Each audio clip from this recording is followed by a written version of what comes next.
ఏకాగ్రత కావాలంటే మనసుకి ఒక చిన్న ట్రిక్ అప్లై చేయాలి. Now watch closely.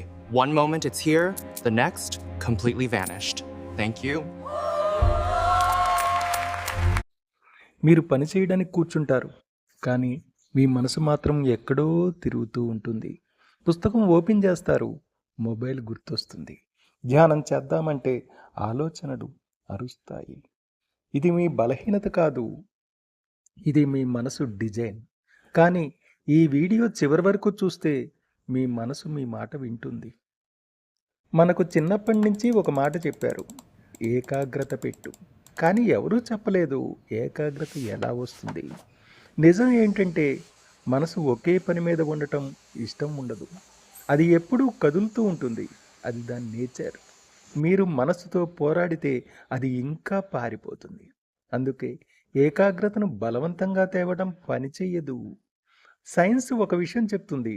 మన బ్రెయిన్ 2 మోడ్లలో పనిచేస్తుంది. ఒకటి నాయిస్ మోడ్, ఆలోచనలు, భయం, టెన్షన్. ఫోకస్ మోడ్, ఒకే క్షణంలో ఉండటం. ఫోకస్ మోడ్లోకి తేవాలంటే బ్రెయిన్కి ఒకే ఒక స్పష్టమైన సిగ్నల్ కావాలి. అది పెద్ద మంత్రం కాదు, అది పెద్ద టెక్నిక్ కాదు, ఒక శ్వాస, ఒక మాట, అంతే. ఇప్పుడు ఈ చిన్న ట్రిక్ ట్రై చేయండి. మీరు ఏ పని చేయబోతున్నా లేదా ఏకాగ్రత పోయినప్పుడు కళ్ళు మూసుకోండి. ఒక లోతైన శ్వాస తీసుకోండి. లోపలే ఒక మాట చెప్పండి, ఈ క్షణం, ఇప్పుడు, అంతే.